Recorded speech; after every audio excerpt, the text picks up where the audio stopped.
Hi, hello, and welcome or welcome back to my channel. Today, we're going to be talking all about lip piercings. Of course, there's about a million different combinations and placements for all of these, and they all have super unique, fun, hard to remember names. But for this video, we're going to be focusing on what I would consider the three main types of lip piercings, which are the classic Labret piercing, or sometimes called Labret. They are usually placed just outside of the lip and they go all the way through. Obviously, placement can vary, but the important thing for this list is that they are entirely outside of the lip and go all the way through to the inside of your mouth. Our second variation is a vertical Labret piercing, which is essentially a surface piercing on your lip.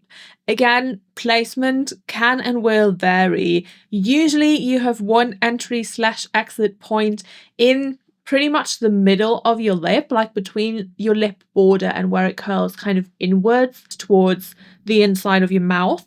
And the other entry/exit point will be just below your lip border. With this variation, everything of the jewelry that you see on the outside is what's actually on the outside of your body. So there's no back plate or backside of the jewelry exposed on the inside of your mouth, touching your teeth all the time. And our third and final option on this list is kind of a combination of the two, but not really, because some would argue it is just a classic Labret placed differently.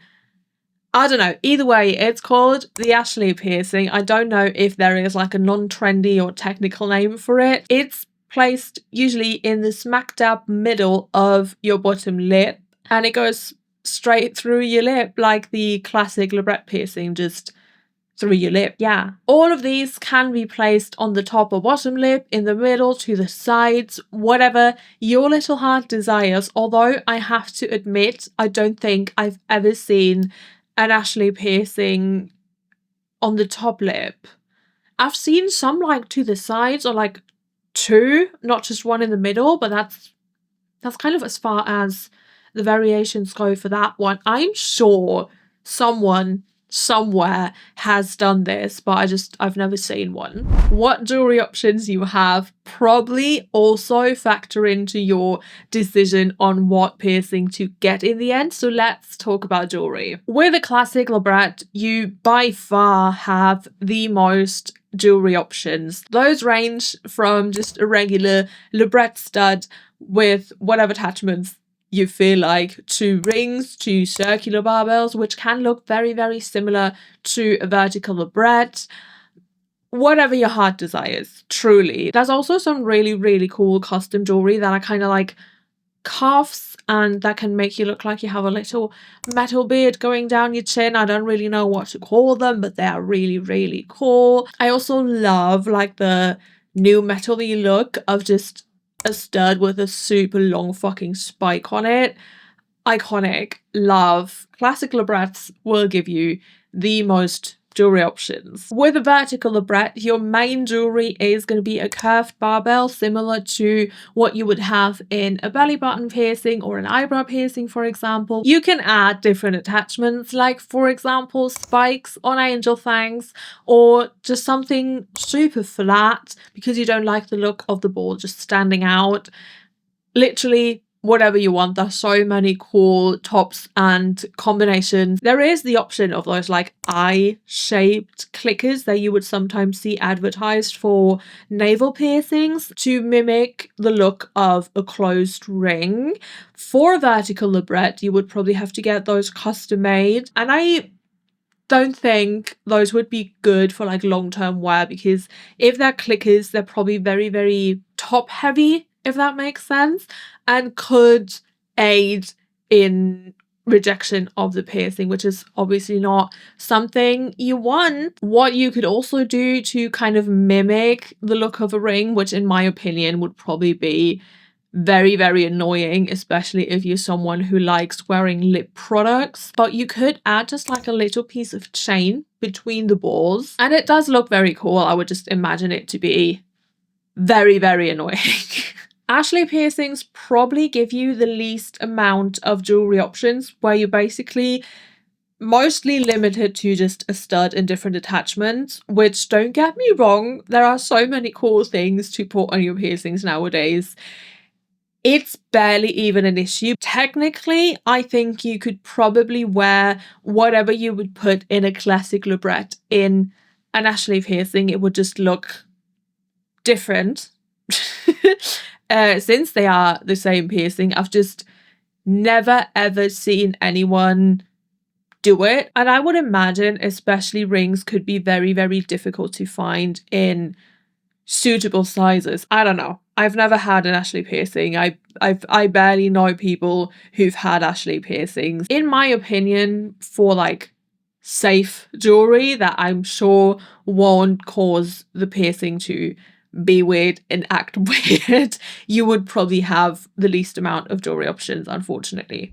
As with any oral piercing, of course, you also run the risk of gum erosion and dental damage with any lip piercing, although not to equal amounts. Out of these three, vertical labrets are probably the safest option for your gums and teeth, since there is no jewelry on the inside of your mouth touching your teeth and your gums all day, every day. Of course, you still absolutely run the risk of damaging your teeth by accidentally biting down on the jewelry or playing with it, which you shouldn't be doing. Please don't play with your piercing jewelry. But I personally tend to view especially the playing with your jewelry damage as more like voluntary damage, because no one is forcing you to play with your piercing jewelry, versus something just rubbing up against your teeth and gums all day every day because you're talking eating. That's different.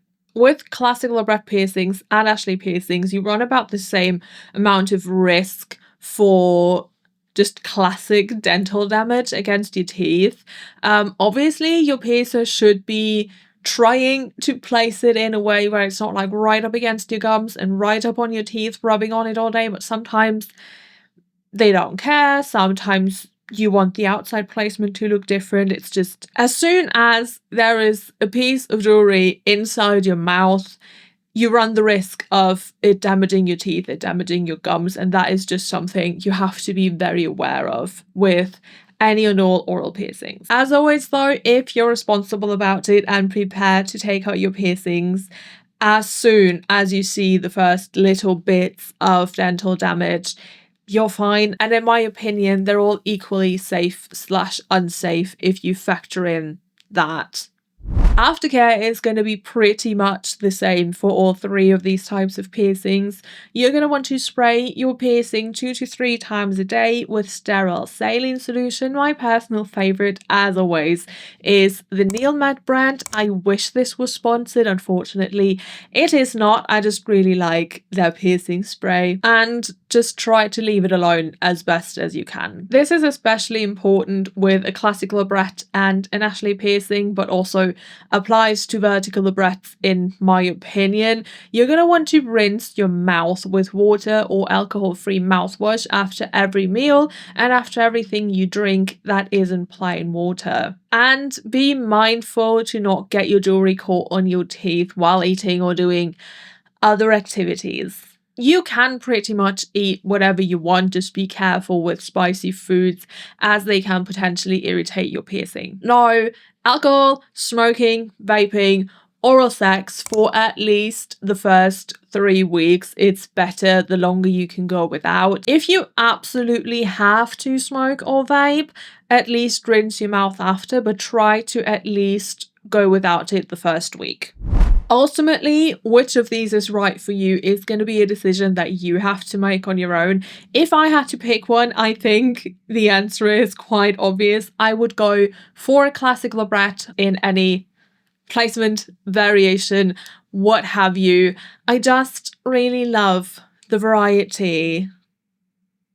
Yeah. And I also feel like with a vertical Labret piercing, they would be so annoying with any lip product. And I live with a layer of lip balm or lip mask or anything on my mouth at all times. I would probably go crazy if it was constantly like smeared in lip balm. So, or lipstick, even worse. Can you imagine? I would die. I would die. Let me know in the comments which of these variants you would choose if you had to.